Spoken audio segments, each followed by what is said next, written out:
നമസ്കാരം.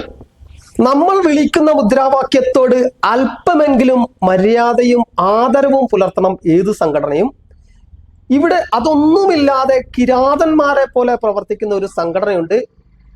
ഇവരെന്താണ് ചെയ്യുന്നതെന്ന് ഇവരറിയുന്നില്ല എന്നുള്ള യേശുദേവന്റെ വിലാപം കുരിശിൽ കടന്നുകൊണ്ട് മുകളിലേക്ക് നോക്കിക്കൊണ്ട് അദ്ദേഹം ഇവരെന്താണ് ചെയ്യുന്നതെന്ന് ഇവരറിയുന്നില്ല, ഇവരോട് ക്ഷമിക്കണമേ എന്ന് പറഞ്ഞതുപോലെ ഇവരോട് ക്ഷമിക്കാൻ പറയാൻ പക്ഷേ മലയാളി തയ്യാറാവില്ല. എന്താണ് SFIയുടെ മുദ്രാവാക്യം? ഇൻഡിപെൻഡന്റ് ഡെമോക്രസി സോഷ്യലിസം, സ്വാതന്ത്ര്യം, ജനാധിപത്യം, സോഷ്യലിസം, സമത്വം. ഇതാണ് ഇവരുടെ മുദ്രാവാക്യം. പക്ഷെ പ്രവൃത്തിയിൽ ഇതൊട്ടും പാലിക്കാത്ത ഒരു സംഘടനയാണ്. ഒരു കാട്ടാളന്മാരെ പോലെ ബാഹുബലിയിലുള്ള ഒരു കാലകയന്മാരുടെ സ്വഭാവത്തോടു കൂടി പ്രവർത്തിക്കുന്ന ഒരു സംഘടനയാണ് SFI എന്ന് വീണ്ടും വീണ്ടും അവർ തെളിയിക്കുകയാണ്.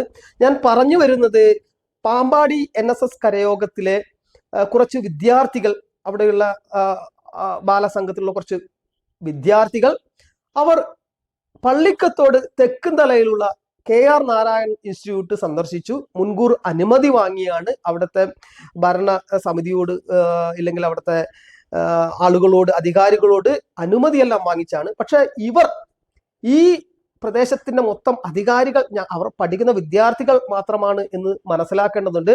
അവരുടെ ഭരണസമിതി ഉണ്ടാകും, അത് മറ്റ് അധികാരികൾ ഉണ്ടാകും, കേവലം വിദ്യാർത്ഥികൾ മാത്രമാണ്. ഇവിടേക്ക് നിങ്ങൾക്ക്, ഈ സമുദായത്തിൽപ്പെട്ട ആളുകൾക്ക് പ്രവർത്തിക്കാൻ അനുവാദമില്ല എന്ന് പറഞ്ഞു തടുക്കുകയാണ്. എന്നാലും ആ വീഡിയോ നിങ്ങളൊന്ന് കാണും.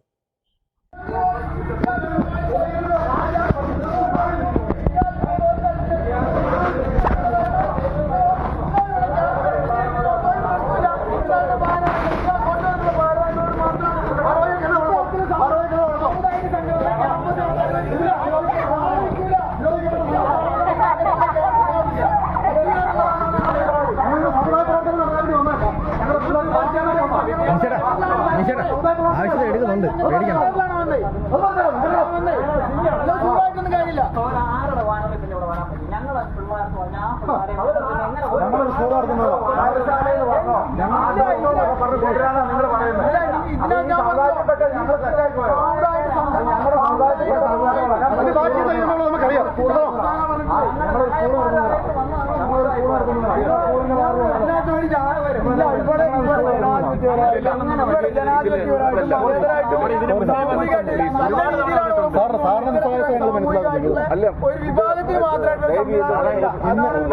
ഇന്ന് ഞങ്ങളുടെ കുട്ടികൾക്കുണ്ടായ വേദന അറിയോ? ഞങ്ങൾ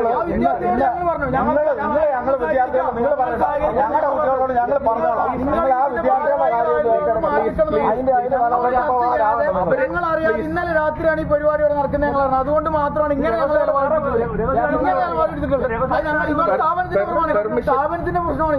ഞങ്ങൾ സ്ഥാപനത്തിനോട് അങ്ങനെ പറഞ്ഞിട്ടുണ്ട്. അത് ഞങ്ങളും സ്ഥാപനം തമ്മിലുള്ള നിങ്ങളുടെ കാര്യമല്ല. അതുകൊണ്ടാണ് ഞങ്ങൾ വിദ്യാർത്ഥികളോട് സഹകരിക്കും എന്നുള്ള കാര്യം പറഞ്ഞിട്ടുള്ളത്. നിങ്ങൾ മാറി നിൽക്കണം എന്നുള്ള കാര്യം പറഞ്ഞിട്ടുള്ളൂ.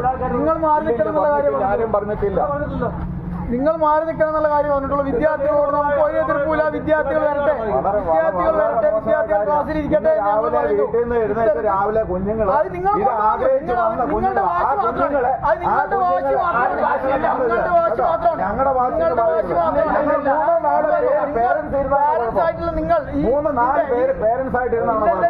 ഇതിനകത്ത് ഈ കരയോഗത്തിന്റെ ഭാരവാഹികളുടെ ആളുകൾ മാറി നിൽക്കണമെന്നേ നമ്മൾ പറഞ്ഞിട്ടുള്ളൂ. അദ്ദേഹത്തിന്റെ പ്രശ്നം കരയോഗം, അത് NSS കരയോഗമായതാണ് അദ്ദേഹത്തിന്റെ പ്രശ്നം. അതാണ് അദ്ദേഹം പറയുന്നത്. വന്നപ്പോ തൊട്ട് NSS കരയോഗത്തിന്റെ ആൾക്കാർ മാറണമെന്നാണ് പറയുന്നത്.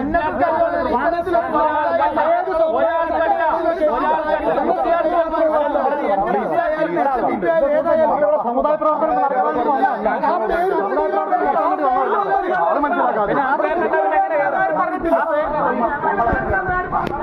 നോക്കൂ, ഒരു പഠനയാത്രയുടെ പേരിൽ നാളെ മദ്രസയിലുള്ള ആളുകൾ ഇല്ലെങ്കിൽ സൺഡേ സ്കൂളിലുള്ള ആളുകൾ, ഇവരൊക്കെ വന്നാലും ഇവർ തടുക്കുമോ എന്ന് ഞാൻ ചോദിക്കുന്നില്ല. തടുക്കും. കാരണം ഇവരുടെ സ്വഭാവം അതാണ്, ബുദ്ധിയില്ല എന്നുള്ളതാണ്. സമൂഹത്തെ ഒരുമിപ്പിക്കേണ്ടതിന് പകരം വിഭജിക്കുകയാണ് ഈ വൃത്തികെട്ട മലിന മാനസം എന്ന് പറയാതെ വയ്യ. ഇവർക്ക് ലോകം മുന്നോട്ട് പോകുന്നില്ല. എല്ലാത്തിനെയും എതിർക്കുക, എന്തിനേയും എതിർക്കുക, എല്ലാത്തിനെയും നശിപ്പിക്കുക എന്നുള്ളതാണ്. കൺസ്ട്രക്റ്റീവ് ആയിട്ടുള്ള ഒരു ഐഡിയയും ഇവരുടെ മനസ്സുകളെ സ്പർശിക്കാറില്ല, സ്വാധീനിക്കാറില്ല എന്നുള്ളതാണ്.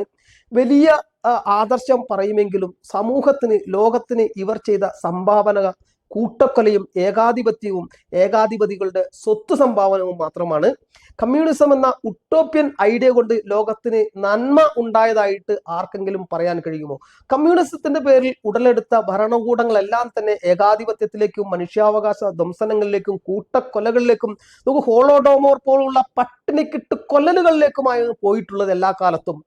കമ്മ്യൂണിസം കൊണ്ട് ലോകത്തിന് എവിടെയെങ്കിലും സൗകര്യത്തോടെ സമാധാനത്തോടെ മനുഷ്യൻ ജീവിച്ചിരുന്ന ഇനി ഇപ്പോഴും ജീവിക്കുന്ന ഒരു പ്രദേശം കാണിച്ചു തരാൻ ഈ കമ്മ്യൂണിസ്റ്റുകാർക്ക് കഴിയുമോ? പരാജയപ്പെട്ട ഒരു പ്രത്യയശാസ്ത്രമാണ് കമ്മ്യൂണിസം.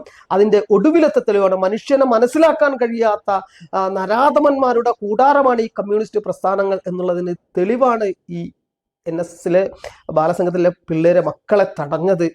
ഇവരോട് പൊറുക്കുവാൻ കാലത്തിന് കഴിയട്ടെ. കാലം ഇവരുടെ കവിളിൽ തട്ടി ദ്രോഹി എന്ന് വിളിക്കും എന്നുള്ളത് ഉറപ്പാണ്.